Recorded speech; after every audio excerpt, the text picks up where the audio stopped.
So after months of speculation, Apple finally unveiled the next generation of iPad Air at the Peak Performance event.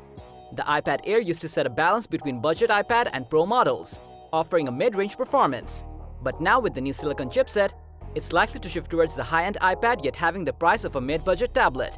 Sounds like a hefty deal, right? However, you might not find a whole lot of differences from the outside.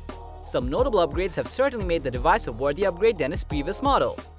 Featuring a powerful processor, next-generation neural engine, better camera quality, and faster connectivity, all packed into the same aluminum chassis. Want to find out what more makes the iPad Air 5 stand out? Then watch till the end. As in this video, we'll be showing you all the upgrades Apple has brought with the latest iPad Air compared to its predecessor. So without further ado, let's dive in.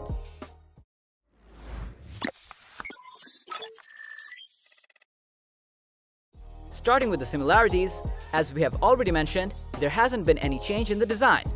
Both the iPad Air and 5 come with flat edges, with a pretty slim bezel around the screen that lacks a home button, but you still get the Touch ID sensor that's embedded into the top button.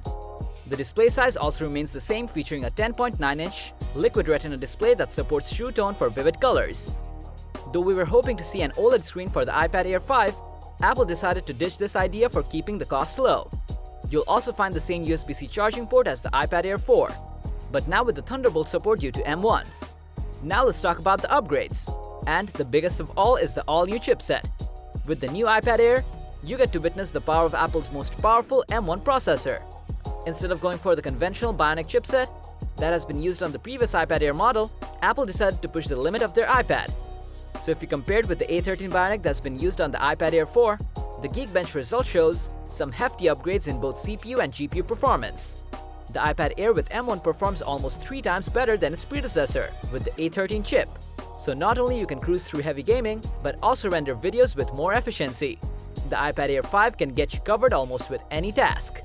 Besides, the next generation neural engine can accelerate the machine learning tasks across the device for things like video analysis, voice recognition, image processing, and more. For faster data transmission speed, the iPad Air 5 gets 5G connectivity compared to the 4G of iPad Air 4. Another great upgrade is the new 12-megapixel ultra-wide front camera lens that now supports center stage. With this being added to the iPad Air, all the iPads now can do center stage for FaceTime calls, meaning you'll be able to accommodate more people in the frame. On the other hand, the iPad Air 4 comes with a 7-megapixel front camera, which wasn't good enough for video calls. As for the rear camera, there isn't any upgrade. The battery capacity also remains the same for both the iPad Air 4 and 5, as you get 7606 mAh of battery that can last up to 10 hours on regular usage. Apple should have upgraded the battery capacity, as 10 hours is never enough for a device this powerful. But what makes the iPad Air 5 even more appealing is even with all the upgrades and powered by Apple Silicon, you get to buy it at $599. The previous generation also had a similar price tag. Certainly you would want your iPad to have the M1 chipset rather than the Bionic.